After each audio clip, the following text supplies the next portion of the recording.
Good afternoon, everyone, and thank you so much for joining us today. This is our Good to Grow series, and this week we're talking about how to get measurable results from your marketing and how to measure the ROI that you're getting. And we're so excited to dive into this topic with you all. So while we're just waiting for everybody to join here, we'll just go over a couple housekeeping items on the GoToWebinar control panel. If you have any questions at all throughout today's talk, please put them in the question box. And if you have anything you want to share with the group at large, you can drop that into the chat. The number one question we always get from these presentations is, will this be recorded and will I get the slides sent to me afterwards? So the answer is yes and yes. So if you need to step away, do not worry, do not fear, you will get access to everything that we are sharing with you today. So again, you are in the right place if you are here to hear about measuring your ROI with your marketing. So Susan and Dave, are you both ready? Can you hear me and see my screen okay? Absolutely. See you. Absolutely. All right. Well, let's go through and introduce ourselves while people are just still signing on here. So for those of you I haven't had the pleasure of meeting before, I'm Samantha Russell, the Chief Evangelist here at FMG. And that really just means that I get to be out there on the ground, boots on the ground, studying what is the marketing trends at the intersection really of marketing, tech, and finance, and how is it impacting the way financial advisors are getting their messaging out, communicating with clients and prospects. And then I'm bringing those best practices often back to our own product and services team here at FMG so we can make even better products and services for all of you. If we're not connected already on Twitter or LinkedIn, please connect with me there, because every day I share at least one marketing tip that is specific for financial advisors. So joining me, we have Susan. And Susan, I'll let you each introduce yourselves so people can take a break from hearing my voice. Oh, all right. Well, short and sweet. I'm lucky enough to get to work with Samantha, and I'm the Chief Marketing and Experience Officer at FMG. And this topic in particular has our pre-game show. We had just a ton of dialogue, so I'm looking forward to this one. Absolutely. And Dave. Hey guys, I'm Dave. I'm a founder here. I'm the Chief Product Officer for FMG. I'm the one that gets all those really cool insights that Sam gets from marketing for financial advisors and turns them into awesome products for everybody. I'm also a little envious of Sam. She does have the coolest job ever. Yeah, pretty much. I agree. Thank you both for making that happen. And Dave, yeah, so Dave's the man behind all the magic happening behind the scenes. And Dave, I'm hoping you'll be able to maybe throughout today give us some sneak peeks at some cool things we have on the product roadmap that people might not know about that will be coming soon. Okay, so what are we going to discuss today? These are the 4 things we're discussing when it comes to marketing ROI. First, we're going to talk about time. So how many hours per week, how much time should you be devoting to your marketing to meet your goals? We're also going to talk about budget and look at some average spend amounts in terms of percentages. We're also, of course, going to talk about tactics. This is going to be the meat of today's presentation and talk, workshop, whatever you want to refer to it as. Out of all the tactics out there, which ones potentially could improve your ROI the most? And then timeline. Once you start a marketing program, how long does it typically take to see some results? So those are the 4 things we're going to be talking about today. I would love to know from all of you just now joining, drop in the chat or in the questions box. Tell us, of these 4 things, maybe which one do you have the biggest question? Are you not sure you're spending the right amount? Are you, feeling like you've been doing this a long time and you're not seeing results, so you're worried about the timeline? Or are you most interested in the particular tactics potentially? So let us know which of these things you're most interested to learn about, and that will help us know what to spend the most time on in today's chat as well. Sam, are you seeing this? I don't know. I'm not. I'm sorry, because I'm controlling the slides. Give me the feedback. Super fast. Tactics, which is really, there's a budget in there and there's some timing, but I would say tactics by a long shot. Man, it's like I have ESP. I can read the audience's mind because that is what the majority of today's presentation we focused on. So, oh, remember, remind everybody that the reason we chose this topic is because you did a poll in LinkedIn, that's and right. we had like 5 different topics that we had in the poll, and this one won like hands down. Yes, absolutely. Another reason to follow me on LinkedIn, you can directly impact our future educational webinars. Okay, so time. How many hours per week should you devote to marketing? So we have this slide here. This is some data that came from Michael Kitcey's survey of 1,000 advisors. And this was actually something we were all chatting about right before we hopped on today. And Dave, why don't you tell everybody what was kind of one of your big takeaways when you saw this? Wow, thanks, Sam. Put him on the spot. He was like, oh, if I had to do 10 hours. Yeah, this was my takeaway. It was, and I'm sure a lot of you probably feel this way. When you're starting up, and I started this business, when you're starting up, you do actually spend a ton of your time on marketing. But what really struck me is it's going from 11.5 hours on average for a new advisor to 7.5 for a mature. That's not a lot of drop. And I can tell you personally, like as I grew this business, the amount of time I personally am spending on marketing went down a lot more than that. So there's probably a lot of advisors that think, really? I have so much to do in a day, and I'm supposed to spend 9 hours of my week specifically on marketing? How do I do that? And what just occurred to me, which you can tell we're totally live and like just audibling here. I love this data. I love Kitc's. One thing, we have a slide that comes a little bit later in the presentation. What's interesting is that it declines as they get more experienced. I actually wonder if that's always the case, because I won't steal the slides thunder, but I think marketing becomes a greater source of net new assets as firms get bigger, which tends to happen as you're experienced. And when I think about the advisors that I talk to all the time, I actually think they might spend more time because they also have more staff and resources to invest. So let's see where this goes, just to throw out devil's advocate. Well, and there's also the difference between your firm's time as a whole versus your own individual time. And I think that is a big, point to consider, that as you grow, and you should be putting processes in place and using technology to enable the deployment of your marketing, so that a lot can be put on automation, and you can devote your time to the things that cannot be automated. So we're going to talk about that actually here in one more slide. But one other just kind of survey or study here. This was the Schwab 2020 benchmarking study of 1,000 advisors. And it's just kind of showing the same thing. I just wanted to show that we're pulling from more than one data source here, which is just that, again, as you look at the difference between high growth firms and everybody else in the aggregate, the highest growth firms are spending or they're really streamlining their marketing and new business development by using tech and creating processes so that it can become more efficient. So those efficiencies that come with scale and time really make a big difference. Yeah, what's really interesting with this one that's exciting, right, is we could have seen data that said high growth firms are depending on their people doing even more marketing and spending even more of their time to achieve that high growth result. And in fact, we're kind of winning on 2 accounts here. They're more efficient and they're growing faster. That's a real bright spot to dig into and figure out, how does everybody replicate that? That's beautiful.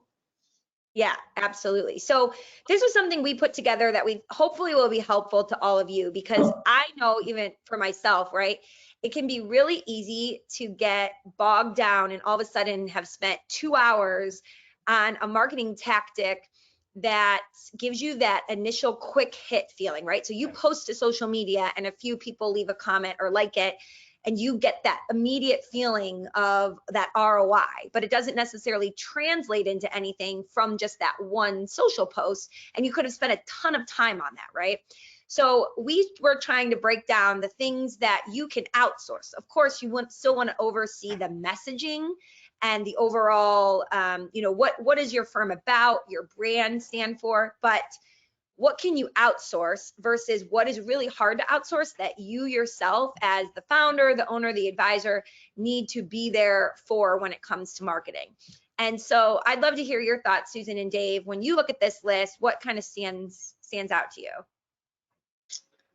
Well, I was actually looking at the questions and I just saw Dominic writing that he just loves having somebody do it for him. And that's where the greatest efficiency comes in. So I was typing back to him. So I multitasked, my bad. You go, Dave. Yeah, but I mean, that's a really good point. Like that's what some of those firms are doing as they're scaling. They're hiring professionals to take this burden. And then as a founder, you can just cast vision and the work gets done for you. And that's amazing to see. It's really great. And there's different levels of that. And obviously that's something that we do as well.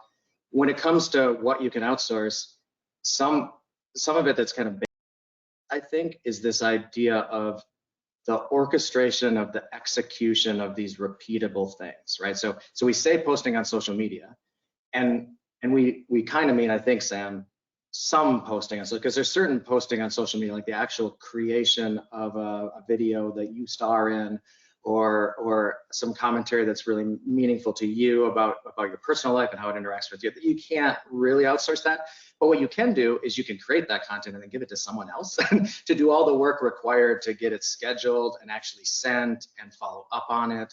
Yes. It's all that busy work of orchestrating marketing that just sucks the time out of it. The fun part is actually making the post. like that's the part that's kind of fun. I actually think the ideal scenario is, and I think Dominic's a good example of this, and it's outsourcing sort of the drumbeat, outsourcing baseline activities, outsourcing just to get it off your mind that you're going to send timely content, you're going to post on a frequent basis, you're going to send holiday and birthday greetings, and you're going to, maximize your SEO. There are some things that just can be done, and then that leaves you with the ability to supplement that with the authentic touches that just complete the whole process. But you're now only having to do maybe 20% of the work and 80% is being done for you. I love that. And I mean, I think you hit on something, Dave, for instance, I will record a video, I create the video, and then I can outsource who edits it, who on our team posts it to our social channels, who uploads it to YouTube, who creates clips from that video that we then put in an email, right? So all of the drumbeat activities that happen from that one pillar activity, if you will. And, even something like posting to social media, you have the post itself, which is like the content you create, but then all of the networking, we're finding in any kind of marketing you do, so much of it, of course, is that relationship building. And networking is a big part of it. So much of the networking we do today is digital. And so that networking part where you're private messaging someone or you're leaving a comment on someone else's post, that does need to happen from the individual. So that, to me, I would kind of bucket that under networking. But again, you can make, I think you could make some arguments for either of these items being in either column. But what we wanted you to share with you all is to just think about, what are you already maybe spending some time on that is a huge time suck that you can outsource so that you can be more efficient and really maximize your ROI? Well, I think another way to look at it too, that's kind of important, is the goal is to actually do these things. And people generally do things they like doing, and they generally avoid things they don't like doing. Yeah. And so if you could figure out the parts of this that you enjoy doing, and then figure out a strategy to have somebody else do all the parts that you don't enjoy doing, you are far more likely to actually do some of these things. And for instance, there's no way in the world am I going to do directory listings myself. It's literally busy work, but it's really important. Like, you have to have them all mapped, but outsource that. Like, why? Yeah. Right. There's certain things that are not fun. Have somebody else do them, and then do the parts that you enjoy, and figure out how to have somebody come alongside you and execute the rest of it. And also, just last thing on this slide, speaking from experience, advisors of all experience levels of marketing, there is an ascendant journey, and you don't have to do all of these to be successful. It's about, knock off one at a time and just move up the ladder. We do hope that you'll master one and add the next, but you don't look at this and say, oh crap, like when am I going to do all that stuff? You know, there are some that you're going to do after you've done, you know, you've got to have a great website. You've got to, you know, start on social, and it just goes up from there. So pre and post video production may be something you don't do until you've mastered some of the other things. Okay, so I know everybody's eager to get into the tactics. So real quick, when we look at budgets and how much the average advisor is spending, I don't know, I know Susan and Dave, you've seen this, but maybe all of you can tell us in the GoToWebinar control panel, what are you spending if you look at, you know, your marketing spend? So the average advisor is spending 1 to 2% of revenue on marketing, and this comes from multiple places. We have looked at lots of different data and studies out there that give us this number. But I'd be curious to hear for all of you, you know, what's your spend in terms of percentage on revenue? And then when you look at the high growth firms, I think sometimes people are pretty surprised to see just how much they're spending.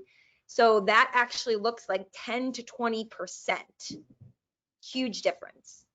Yeah. Does that include staff? You know, it's hard for me to answer that question because we compiled it from multiple different sources. I think in some of the reports, they ask someone like, do you have a dedicated marketing person where all they do is marketing? And if the answer was yes, then they would include it. But a lot of firms out there typically don't have somebody that's all they do. They're kind of an operations person, and marketing is just one piece of their job. And then they don't include that salary range. And actually, I'll just plug, we've just finished actually conducting a survey in partnership with wealthmanagement.com on advisor marketing best practices. And one of the things that we are really honing in on are what are the collection of tactics that have the highest correlation with the high growth firms with the greatest, you know, growth in AUM or revenue over the year over year. So we'll be doing a webinar on that with wealthmanagement.com in December, and I think we'll actually be able to, you know, validate, challenge this, and also talk more about the actual tactics that we're seeing used and how. Yes, I'm so excited that it will be data that is like a lot of this data points are coming from multiple sources. This will be one that we were, you know, a part of crafting with wealthmanagement.com. So it'll be really interesting to see, and the latest data, because some of these are from last year. Things change all the time in marketing, as we all know. Okay, so let's finally, the part that everybody was most excited to talk about, and we're only 17 minutes in, so we did pretty good there. Which tactics, of all the tactics you could use, give you the most bang for your buck? That's what we are going to look at here. So first, we just wanted to sort of define, you know, what do we mean when we talk about marketing? And there is so much that people mean when they say marketing. Everything from client referrals can be bucketed under this, to, you know, having centers of influence that send you referrals, to having a printed brochure, to having in-person events. So there's a lot of different things. And this is just a list from Michael Kitcey's of a survey he did, where he kind of listed everything you could bucket under marketing, and then he looked at what percentage of advisors are using each of those strategies. And so you can see for a lot of them, it's actually a lot smaller than I might like to think. But of course, 93% using client referrals, that's not surprising to me. Some of the other ones, though, that were more surprising to me were things like, you know, only 22% having any sort of search engine optimization strategy. So when you see a smaller percentage using it, that means for the people who are using it, there's a lot more of a ripe opportunity, if you will, at least in my opinion. I just noticed this. We looked at the slides earlier and it didn't catch my eye, but people that know me know I've said this before. Client communications and client experience and client engagement, which I know there's the client appreciation, but even just client communications to me is a marketing strategy. And yet, you know, I'll meet with so many advisors say, I don't really do marketing, you know, I don't need to, I just grow through referrals. And I really want everybody to realize that even your communications with your clients is one of your greatest opportunities for a marketing strategy. And you are all probably doing that quite well, or at least in some respect. And that might, you know, if that was on there, I think it'd have a high percentage. And I sort of bristle when it doesn't get mentioned as a marketing strategy. Well, I think this is exactly why we're so excited about that wealth management joint study, because Yes. we can take all of this stuff and we can go, all right, well, this is what we know people are using. Now, can we give some recommendations on what the bright spots, the fastest growing companies out there, what are they doing? What does their matrix look like, so that everyone else can repeat those things? That'll be exciting. Yes, and somebody has a great. Oh, good. Oh, I was just gonna say, hopefully this makes people feel good, because once you get after website, and well, actually even website, 70% of advisors don't have a website, this is saying. So there's a lot of upside for those of you that are going to excel at marketing. Yes, very, very true. So somebody was asking about marketing. We're going to go into some of these tactics in more detail in just a minute, so stay tuned for that. But one thing I did want to talk about when we look at these tactics, because client referrals, by and large, is still the #1 strategy, if you can call it a strategy, because it really is more passive in a lot of ways. It really, if you look at the firms that are growing and bringing in the most revenue, the top performing firms versus everybody else, that client referral piece of the pie really declines as they become more successful, if you will. Whereas marketing is the opposite. It becomes, and I think, Susan, this was the one you were mentioning earlier, right? It becomes an increasing percentage as you become more successful. Totally. And you think about this headline here. So firms with a documented ideal client persona and value prop and marketing plan attracted almost 50% more new clients and more new client assets. Yet on the previous slide where we talked about marketing activities, those are not listed. And I would argue that those have more of an impact on your success than any of those tactics, because if you don't have these and you're executing tactics, they likely will not be successful. So this is a super, super powerful stat. And thinking about that strategy before you execute tactics may be the missing piece to driving the greatest ROI. It's so true. I mean, we have people, I have people that come to me all the time and they say, can you look at my website? Can you look at my social media posts? Can you look at our YouTube channel, whatever it is? I'm doing all of this stuff and it's just not working. And when we dive into it, I always will tell people, before we focus on the marketing tactics, we need to focus on what makes your firm marketable. Like, that is step #1. What is your value proposition? What is your story? What solutions do you provide for what audience? Those kinds of questions need to be answered upfront, step 1, before we dive into any of the tactics, or the tactics don't work. Susan, you gave that great analogy earlier about recipes. You can have all the best ingredients in the world, but if you don't have a recipe, then you put them all together, you're not going to necessarily get a great outcome. And so, just focusing on the tactics before making sure you have a strategy and you've defined who you're going to work with is paramount. And it's why you hear people over and over again pounding the pavement saying you should have a well-defined audience, a niche, because it's a lot easier to get your marketing to produce ROI when you've done that. And maybe this is a good time for a plug. We just announced a partnership with Connector, and I'll write it in the comments. Actually, maybe Blair, you can do that. Derek Notman, many of you may know, and he runs a coaching program to help advisors answer these questions. As you know, FMG is a technology platform. We do have a do-it-for-me offering, but we aren't consultants. We don't have coaches that can help you answer these questions, yet they are a great dependency on your success of using our platform. So in our follow-up communications, we'll send a link to Derek's program, which I think could be a great asset for anybody who's looking to have some help in answering these questions. And it looks like Derek's watching this, and I see him chiming in the chat. Oh, good. Yeah, somebody's asking, do you have any resources for building client personas? We'll send them to Derek. And I think because I saw a few things come through in questions, in that previous slide we just showed, I want to make it clear, like, what we're doing is documenting, when asked, what advisors said they were doing. we're definitely not saying that was the stack rank we'd make of the most successful things to be doing. that is not what we're saying. That's what they are doing. And that's what's really exciting to us, is some of the things that a lot of people aren't doing are probably much better things to be doing. And that's what a lot of what Sam will be talking about. And that's this survey, because I did get a question saying, what are the best things to do? I hate to ask you to wait till December, but the survey we're doing, that is what we drilled into exactly. And we included some of those activities like client communications and other things that aren't typically on that list, that really is more traditional, lead gen type marketing. So we will have the answers. We can't wait to get them. And for now, we're going to have hypotheses that we can validate in a couple months. Yes, and so to that point, this research study that we talked about earlier from Michael Kitces, he did kind of go into that a little bit. This was 1,000 advisors, a mix of RIAs, BD firms.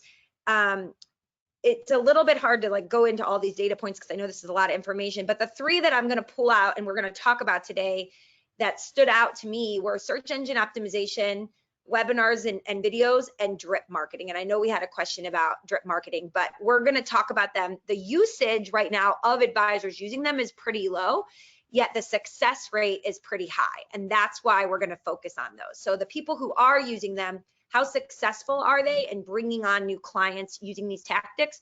That's why we pulled those out, and those are the ones we're going to focus on a little bit here.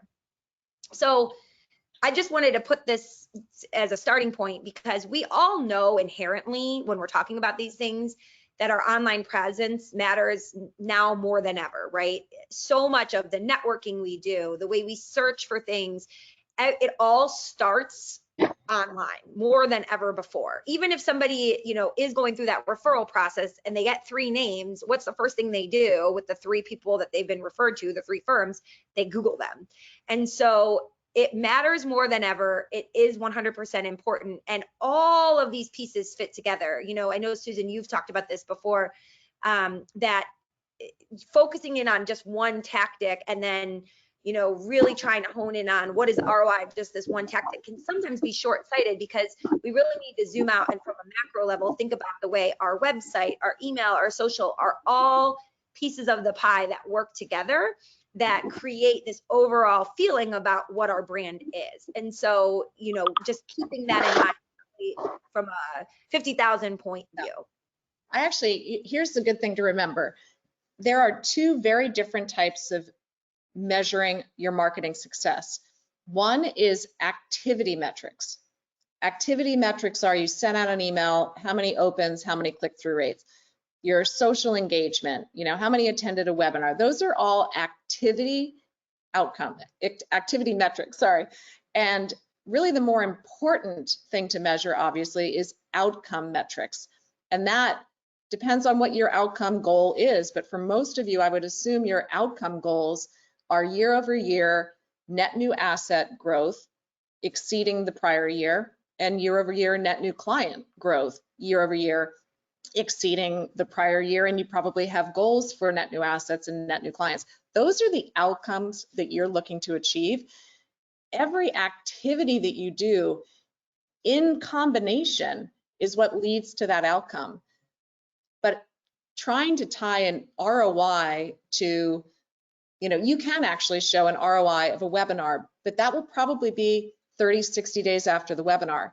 What about the person that attended that webinar, really got a lot of information, started following you on LinkedIn, and a year later inherited money and called you? You won't probably track that back, but you have to remember that it's all about staying in front of people. When you're out of sight, you are out of mind. And just like, all marketing is about being in the consideration set of your target customer, so that when something triggers in their life that makes them want to use your product, which in your case is financial advice, that you are the one they think of. And it's really hard to measure which activity specifically was the one that led to it. In fact, it's almost always the collective activities. So think outcome most importantly, and we build the activities that we think that in culmination keep you top of mind, keep you in that consideration set. And that's really the ROI that I personally think is the most important one to think about. That was a long answer. Sorry. No, that's good. So just kind of going off of those three things though, right? So we know, we zoom out, we think about online presence as a whole, but let's zoom in now to some of these tactics that we know based on that Kitsy's data, not a lot of people are using, yet the success rate, if you do use them, is pretty high. So the first one is SEO, search engine optimization. And you can really break this up actually into two different buckets. You can have SEO for what we in marketing speak would call long tail queries. Really what that just That sounds fancy. Yeah, it's fancy language for not something like financial advisor Annapolis, but a question, a very specific question that we would go to Google and search. So you can see an example here on the right. Can capital gains push me into a higher tax bracket? That in marketing speak would be a long tail query or question. It could be, can I claim or can I collect Social Security and still work?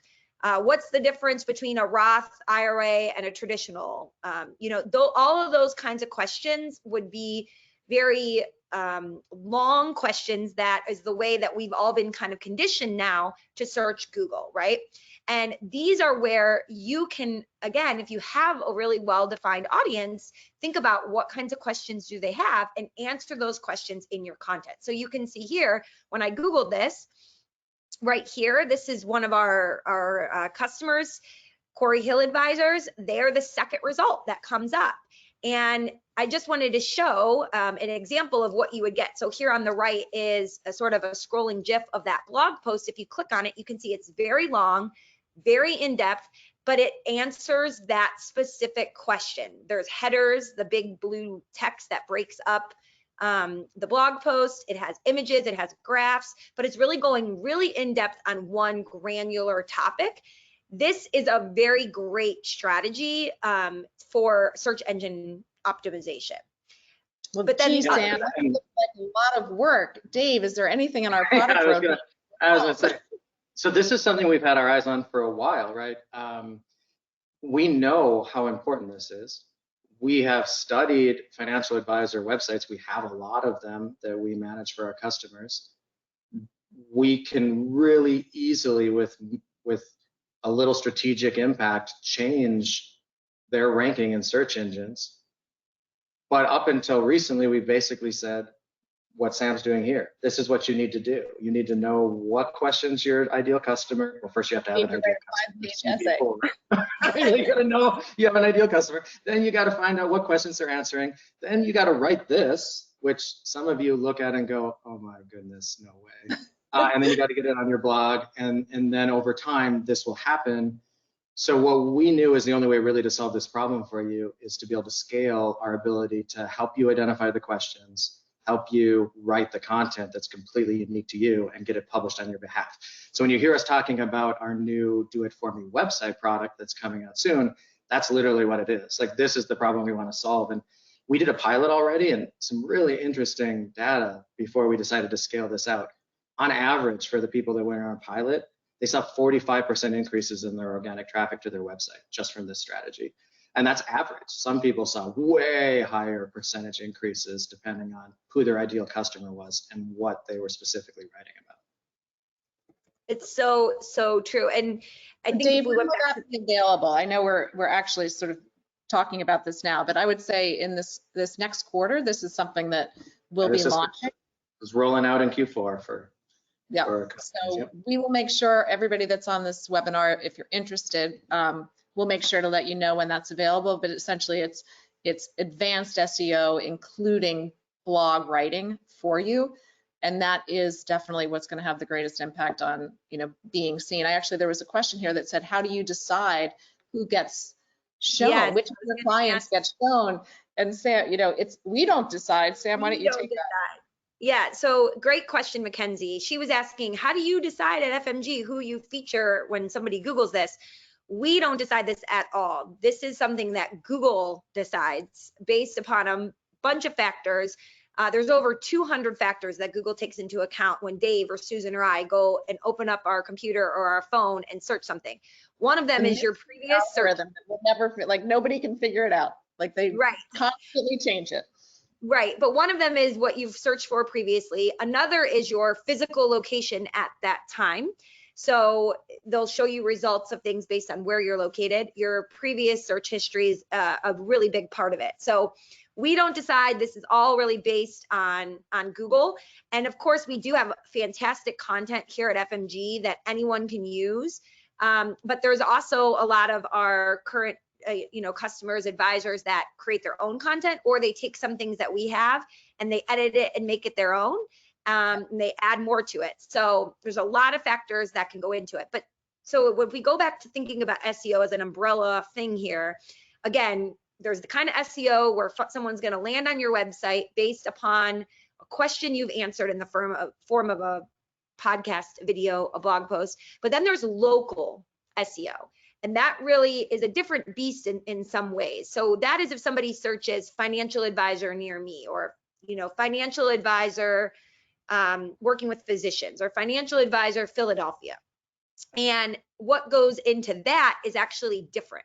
So that comes down to things like claiming your Google My Business listing and completing it, getting Google reviews if you're able to, if compliance has approved it. All of those things really make a big impact with the local SEO. So those are two different things that but they tie together. They're really, so it's really, like as Sam was saying, one of the big drivers for Google in deciding which result to show you has to do with where you are, and it also has to do with the authority that you have as a website. If you do this and you've got good reviews and all of this is right and it ties to your website, that gives Google more confidence that you are a reputable and established source of truth on this subject. So that's going to help your result come to the top, especially if you happen to be within a radius of where I'm searching right now, right? So all these, while they're two different strategies and they're important on their own, also really orchestrated well together to help you with that SEO. Hey, Sam, do you see one of your favorite questions about Calendly? I do, yes. There you go. Somebody has asked, has using meeting scheduling software, this is from Michael, like Calendly, been something that has made it easier to schedule meetings with clients instead of making the client call? If you saw back, I think on one of the previous slides, I had that in there. We didn't call attention to it, but yes, absolutely. Our research here has shown when we look at the clients who tell us they're getting 6 to 10 more leads from their marketing every year, really qualified leads, one of the number one things that all of those folks had in common was that they had a calendar widget directly embedded in their website so that people could just schedule a meeting with them at any time of day or night without needing to call or fill out a form. So if you've been hesitant on getting this, let today be your push, walk away from this meeting and get it scheduled. It doesn't have to be Calendly. There's Acuity, there's Schedule Once, there's so many different products. And Sam, I have a question. How does it work? Like, they would choose their, whatever their preferred calendar app is, and then what would they do if they had one of our websites? Or Dave, that's a great question. Oh, I was going to say. Well, you would call into our service teams. I mean, obviously, if you have the technical chomps and you want to do it yourself, you can actually log into our editor and you can go in and you can just add that clip, and we've got some tutorials on how to do it and put it on your website.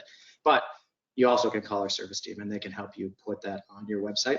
One thing that might happen too, I'm just like full disclosure, there's a chance that the way your website is designed from, let's say you haven't refreshed your website in 3 or 4 or 5 years, there's a chance that it isn't really architected to maximize appointment scheduling or even some of what we're talking about here. So you shouldn't be surprised if someone says, hey, I can do this for you, but maybe you should think about modernizing this because you're not making the best impression and it's not ideally set up to be able to convert.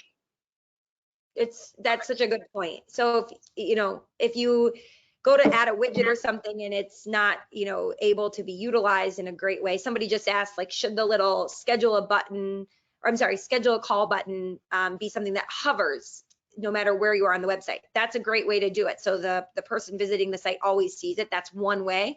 But to Dave's point, it may require a little bit of a facelift first, and that's a good thing. That just means you're going to have a better experience for the user overall. Somebody also said they're told they could not have Google reviews. If you're not able to have Google reviews yet, that's something you definitely need to talk to compliance about. That's definitely in flux. So takeaway is most are not doing that, just so they don't feel badly. I think most advisors are not quite, jumping into the deep end on Google reviews. And I know that some of my compliance friends at some of the large broker dealers are really looking at that November 4th date. I think it's November 4th or 5th when the SEC marketing rule, the final date to comply, I believe. And I know everybody's working really hard to get to that. So this is why compliance departments are great. They're going to tell you exactly, the policies and procedures and the guidelines around it so that you can execute Google reviews with confidence. But wait for your compliance team to get back to you on how to do that. And then we will, we'll jump all over helping you maximize that opportunity. Yes, good. Well said, Susan.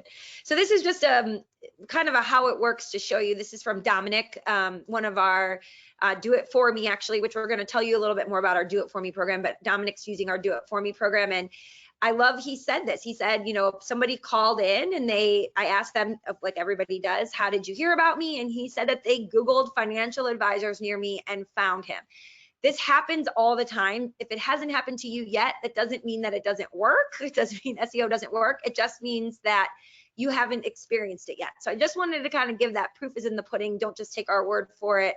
A little bit of a push here for all of you. So that's not to mention when they Google financial advisor near me or whatever, what do you think they do?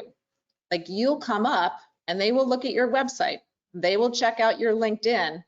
And there's, I remember Paul Ewing at Theder had this phrase called like referral leakage, I think it was called, or essentially, you don't know the number of people that Googled that and you came up.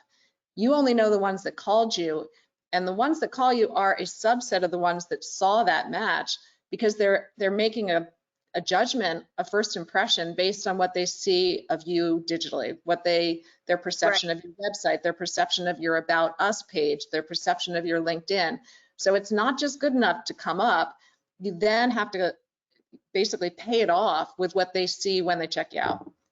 Yes, such a good point. You'll never know all the business you're not getting from the tactics that you're not using. It's a lot of knots. Yes, a lot of knots. I just have to say, I was reading in the question box here, a couple of people saying that our editing tool and dashboard makes it really easy to add Calendly. Somebody added it on their own, so that's a great plug for our tech.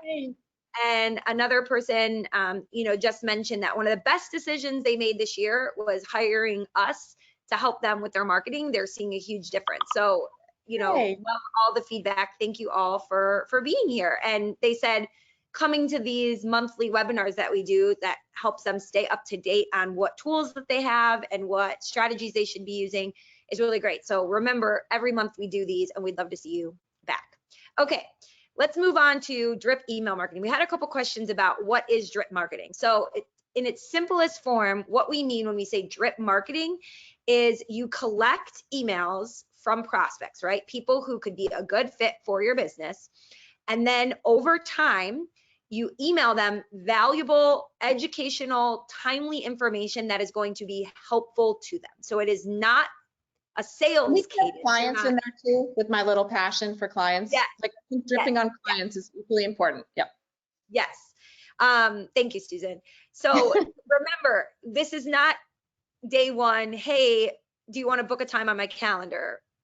Day 7, hey, I see you didn't book a time on my calendar. I think we could help you. Here's my calendar. Day 14, I'd really love to have a virtual coffee and talk with you about how I can help you. That is not drip marketing. That is a sales cadence that is pestering somebody to book a meeting with you. Drip marketing looks more like this on the right? So something happens, right? The yield curve inverts and you send them a timely piece of content that explains what that means and why they should care. That is drip marketing. And then maybe, a week later, Russia invades Ukraine, and I think I got those two events this summer backwards, but Russia invades Ukraine and everybody wants to know, what is it going to mean for the stock market and oil prices? So you send them another piece of content about what that means. That is what drip marketing is. It's collecting someone's email and then over time sharing valuable information with them. To Susan's point earlier, what we find is a lot of advisors do this with clients, but very few do it with prospects. And that is a huge opportunity for so many of you. Totally.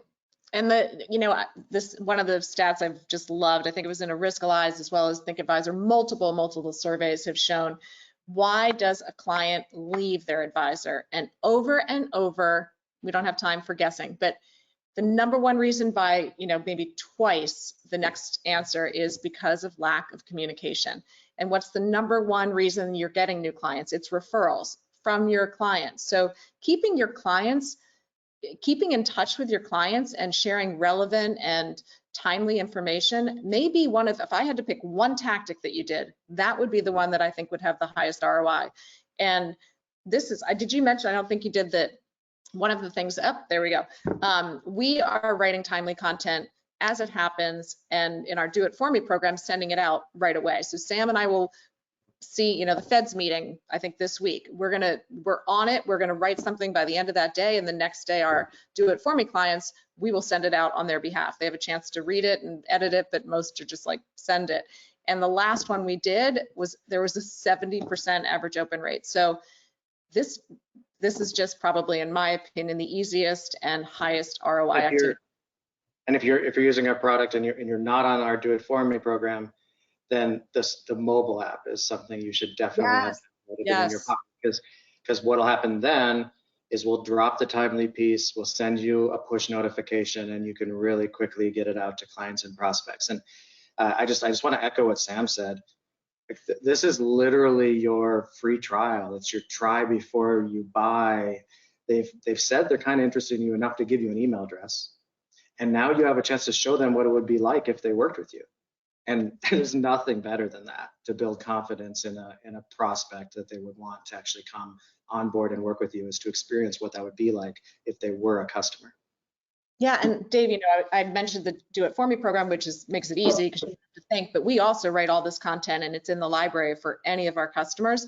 You just have to find it. It's not going to get automatically executed, but finding it on the app, we're actually pushing it out with an alert, new content added. Dave, is the app available to everyone, or and how would somebody get that? Yeah, the app is available. It is not available to everyone. There are some of our enterprise customers that don't have it unless they're a certain program. So if you bump into something there, you can just reach out to our teams and we can see what we can do to help. But most of our customers on the marketing side have access to the mobile app, and you can download it. There's links on the bottom of our fmgsuite.com website. There's links inside your admin. And if you want, ping service and they'll send you a link. Like, we have no problem. You can just go and search for FMG Suite or FMG inside the App Store. And there's no cost for the vast majority of customers. And again, call us if you have questions on that. But we push out updates when we've added timely content to the platform, and then you can swipe, email it, pick your groups, post it on multiple channels, schedule it. You can basically do everything right from your phone. So that's a good one. So in the interest of time, I want to, because we have a lot of people that are asking questions about the timely content and some of these things. I just want to say, bear with us for a few more minutes, and then we'll explain the difference between the Do It For Me program and then our traditional FMG content library. So a couple more minutes and then we'll explain all of that. So just two more tactics that really are, we see, again, low adoption and low usage, yet for those who are doing it and executing it well, they're seeing a high success rate, a high return on investment. So the first one of those is any kind of webinar or virtual workshop. So again, this is something that you can create one time and repurpose over and over. So this is just a screenshot from a website. I've linked it here if you want to go take a look at what it looks like on their website. But when volatility started to get really bad this summer, they created a 40-minute or so webinar workshop video using Zoom, where they have their slide deck, they have their faces there, and they're talking about what's happening in the markets. If their clients are worried about their portfolios and their balances and what to know, and they put it on their website. They sent out the replay. They could turn it into a blog post, But these kinds of things are really great to create once again and then repurpose multiple times. And they really, this video element really just allows people to get to see you, hear your voice, hear you explain things. And it's great because you can create it one time. And to Susan's point earlier, it can be used for both clients and prospects, which is always fabulous when we can do that. Plug for Dave. I know quarterly we produce a webinar or seminar that advisors can use, and I think one of them is one of the most popular is the economic update. Do you remember off the top of your head what those absolutely. Yeah. So obviously Sam's talking about here, you feel there's this ability to go in and make your own presentation that you do once and use over and over again. For those who want a starting point, week around it, we at the beginning of the year do a state of the markets PowerPoint presentation, and then we do a halftime report presentation halfway through the year, and that's got all the research, all the data about everything that's been going on. You can download that in PowerPoint.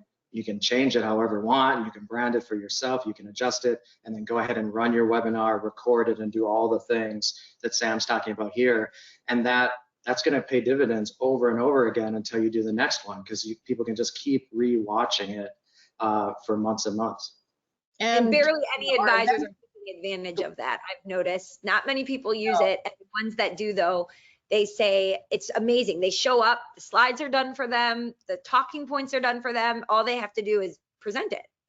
And actually promote it to drive attendance, which is built into our platform. And I think we should do a did you know on this, but one of our probably not as utilized as I think it should be, it's basically a built-in multi-touch, multi-channel campaign to promote your webinar. And all you do is fill out the information and timed social posts if you want, emails, print if you want, just go out automatically. A landing page with an event registration is automatically created. You can manage all of your attendees and registrants from your dashboard in FMG. It's like, I want to put on a webinar, type in 3 things and push go.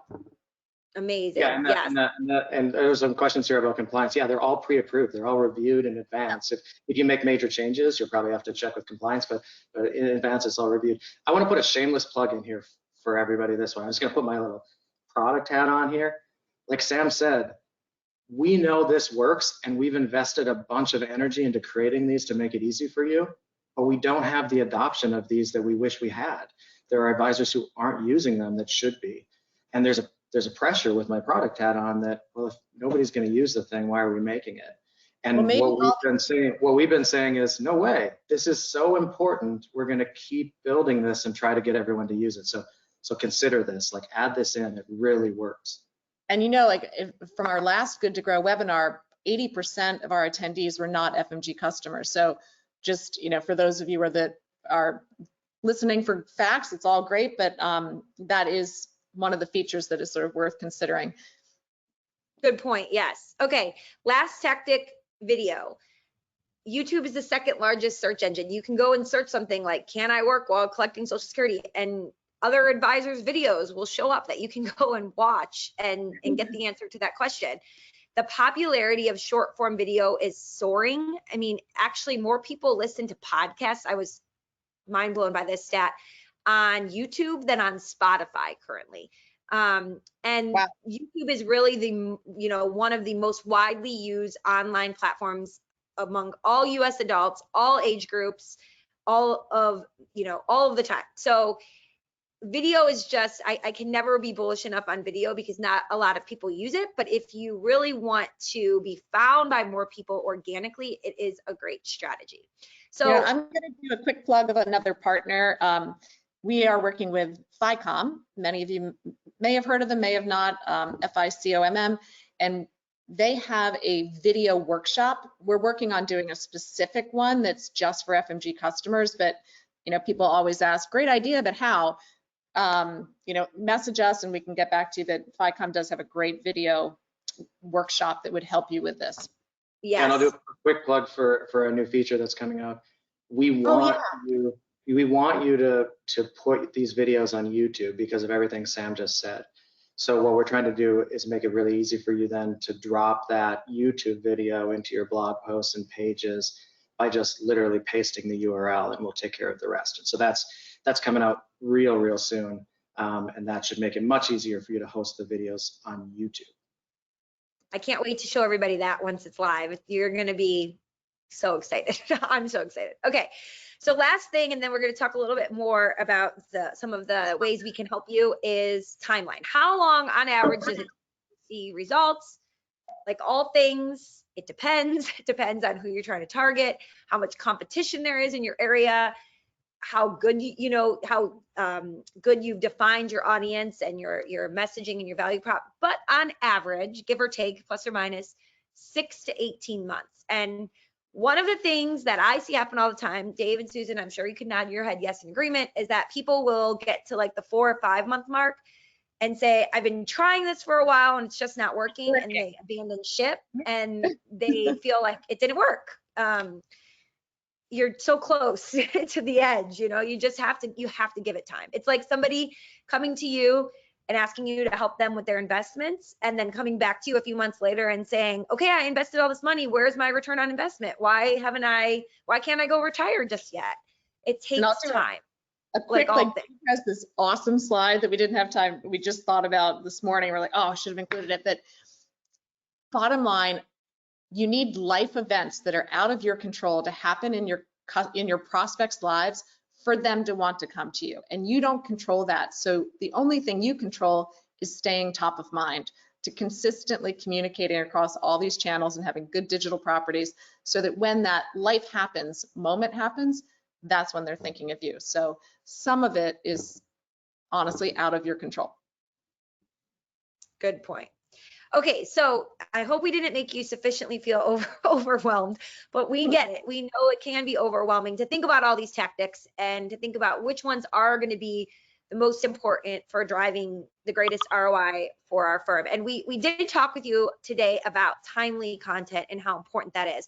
So I just did want to give a shout out first and foremost. If you are an FMG or 20 over 10, because I see a bunch of people on here saying that they use 20 over 10 for their website as well. Both of them have fantastic content libraries that you can go in and search through the content for different timely topics that you can use and deploy, right away to your clients and your prospects. Again, to Dave's point, signing up for the mobile app is really, really great as well, because then you'll get pinged with a little notification if something happens in the news and we have a piece that can be deployed for you. So that's the way those content libraries work. But we've also just launched this summer a new program, the Do It For Me marketing program, which is different. So Susan, I'm going to let you explain this one. Oh, okay, really fast. We have all heard when we do these webinars, like the most common thing, like in the beginning, it was all tactics. Right now, if I asked you, what are you thinking? You're like, can you just do this for me? So we put together a Do It For Me program where Sam and I, you can see all the tactics of this month. This is for October. We just finalized this. We brainstorm and think, okay, if I was hired by an advisor to do their marketing, what would I suggest they do? And we think about blog posts, social posts, and emails, both prospect, niche, you name it. And then we write all the content, we think about the ideal timing, and then we execute it on behalf of advisors. So it's kind of like having Sam and I do your marketing. We have a team behind us that is helping us and helping write it. It's not just us, but it really has sort of some marketing experts thought in it. And we're seeing fantastic results and feedback from clients. So this is one we're excited about because we do know it's overwhelming. And back to the beginning, who has 10 hours a week to do this? So that's it. Yes.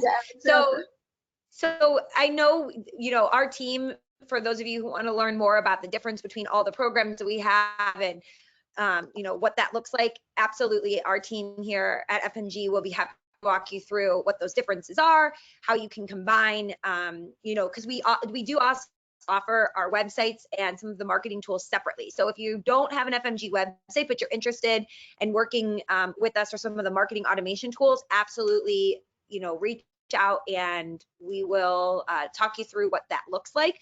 But this was really developed by us to help all of you, because we did, again, as Susan's point, have so many people coming and saying, can you just do this for me? I love all of your educational tips and what you tell us to do, but I don't have someone in-house who executes on my behalf. can we have you do it for us? So we created this Do It For Me marketing program. So we would love to talk with you more about it. If you would like to learn more, you can email us directly at marketing@fmgsuite.com, or after this session is over, our team will reach out with the slides and the replay, and you can email us that way as well. I don't know if there's any other questions that came in that you guys want to answer, but I hope this was really helpful. I think it's important to say that we'll try to respond to whatever questions came in that we didn't respond to, and get you those. There's tons, and I love that. We are gonna, I think I wrote publicly in the beginning, we're going to try to summarize as much as we can and create themes around them and include them in our follow-up communications. And some of those questions that are more like, you know, one-to-one, we will try to get back to all of you. And again, feel free to link us in, or link it, connect with us. Those are the words. Yeah. And we love having so many people interested in this, and thank you for your time and attention. Thank you. And everybody who was here today, we just want to say again, make sure that you are subscribed to FMG's emails so that every time we do a new session like this, you'll be alerted and you can sign up. And we just thank you for your time. And Dave and Susan, have a great rest of the week. Thanks, Sam. Thanks, everybody. Bye. Thank you.